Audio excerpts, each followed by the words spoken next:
what the book really tries to argue, I think, is that we can change this by ourselves internalizing civility. And some of that is about personality. So, for example, one of the things you talk about is the importance of being indifferent to the opinion of others, not being constantly needing support or approval.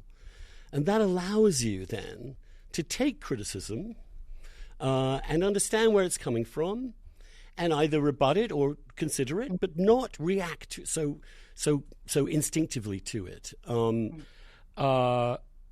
You talk about forgiveness as another thing that's absolutely essential for a civil society to operate. And also getting a sense of perspective, a sense of wonder at the world. In other words, there are things you can do that you can steel yourself to be indifferent to what other people say about you. You build up your own self-esteem in a way. You can make sure that in instances where you do have a fight or you do have a conflict, you are the first one to forgive, not the second. And occasionally you're going to what we used to say what used to be said online, which is you'll touch grass. You'll find moments in your life in our society in which you will not look at the society, but look at the stars or the heavens or the mountains or the sea, or things that can take you out of yourself. And the other thing that you also mentioned, which I think is super important, is gratitude. Understanding constantly, reminding yourself constantly of what you have already, and that you and not be so fixated on what you do not yet have. And these are kind of personal disciplines, really, aren't they? Do you have any? I mean, how does one do that? How does one inculcate? You see this in some of the Stoics, and you see this in a way that they said, look, you can't just will yourself into civility. You have to practice it bit by bit. You have to change your own view, and you have to do that each particular time someone says something mean about you. You're just indifferent to it. How do we best do that? Is there a guide to that? Who's writers that will help you if you sat down and said, well, how do I become more civil? What are the habits I need to adopt? It's a great series of reflections and a great question. So it's a combination of orthopraxy and orthodoxy. How we act and how we believe, how we think go hand in hand. This is an idea I unpack in chapter 3 of my book on integrity.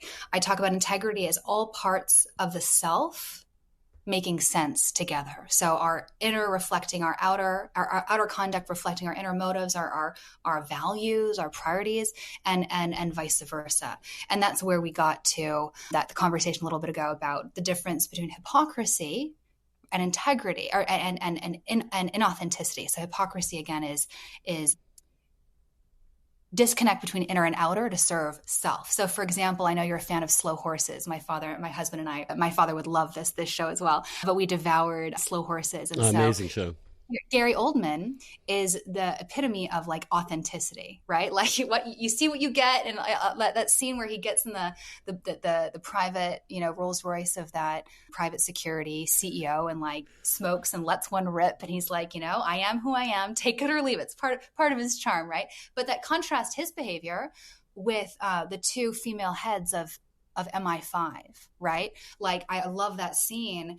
Do you remember their names? The blonde woman. Well, I just remember the names of the actresses actually, but the one is head and one is deputy head of MI5. Right. So the head walks into the deputy head with the bottle of brandy or a bottle of scotch and opens it up and says, when I got this promotion, you gave me this bottle and I didn't understand why. Like, you gave me this lavish gift that, was head and shoulders above the gifts everyone else gave me to congratulate me. And I never opened it because I didn't understand why. And now I understand why. It's like, because you couldn't wait to see me fail. It was like a gift that was too happy to see me succeed. And actually was so happy, like you wanted me to fail. And this is when she realizes that the deputy head had put in this elaborate scheme in play, like years long scheme in play to undermine her. Like, gave her this lavish gift externally, and behind the scenes internally was wishing her ill, right? Plotting her demise. That's hypocrisy. That's disconnect between inner motive and outer conduct to serve self, right? As opposed to inauthenticity, which is, an example I gave earlier was, choosing to bite my tongue and not, vent my spleen when my husband gets home because I've had a bad day. On the other hand, if someone got into the back of a cab with me and let out a massive, disgusting fart, I wouldn't think immediately, wow, that man is so authentic. I would think that's fucking rude. No, I think and authenticity is not. overrated. We live in this cult of authenticity where we're told to, be our true self, be true to our heart. But society requires a little artifice.